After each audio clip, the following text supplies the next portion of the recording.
स्वागत। मेरे से बड़े, मेरे पिता तुल्य और हम उम्र साथी बच्चे, मैं सभी को स्वतंत्रता दिवस की हार्दिक शुभकामनाएं देती हूं। और हमारा देश 15 अगस्त को आजाद हुआ, ये सबको पता है, इसे बताने की जरूरत नहीं है। लेकिन इसके पीछे कितनी कुर्बानियां हमारे महापुरुषों ने दी है, उसको हमें याद करना है। हमारे इतिहास में ऐसे कितने महापुरुष हैं जिनकी हम नाम भी नहीं जानते हैं, तो हम उन सबको भी श्रद्धांजलि अर्पित करें, क्योंकि उनकी देन है कि हम गोरे अंग्रेजों से आजाद हुए। गोरे अंग्रेजों से आजाद हुए। आजादी तो हमें बहुत पहले मिल जाती,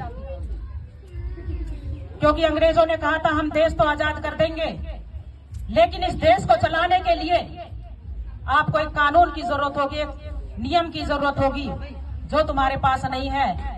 इसलिए हम आपको आजाद नहीं कर सकते। आप आपस में ही लड़ोगे मरोगे, तो हम आपको आजादी तब देंगे जब हमें ये विश्वास हो जाएगा कि आप वास्तव में इस देश को चलाने के काबिल हैं।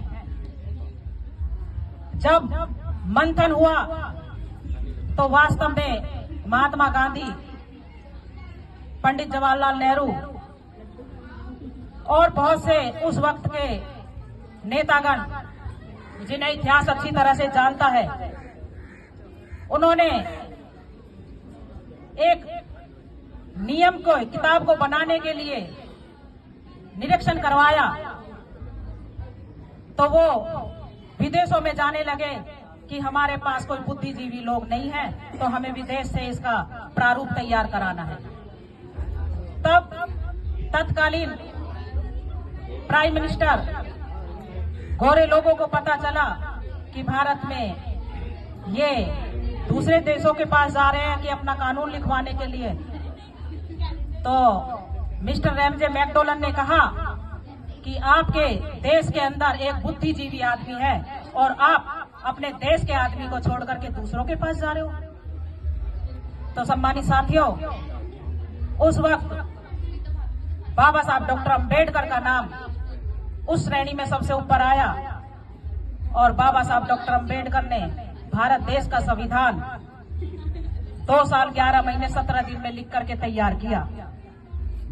जब गोरे अंग्रेजों को ये पता चल गया कि वास्तव में ये देश को चला लेंगे और इन्हें अब आजाद करना ही पड़ेगा, तो साथियों, हमें अपने उन महापुरुषों को याद करना चाहिए, उनको नमन करना चाहिए।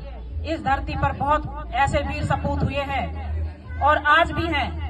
आज भी ऐसे ऐसे लोग हमारे देश के अंदर हैं जिनकी काबिलियत की जितनी तारीफ की जाए उतनी कम है।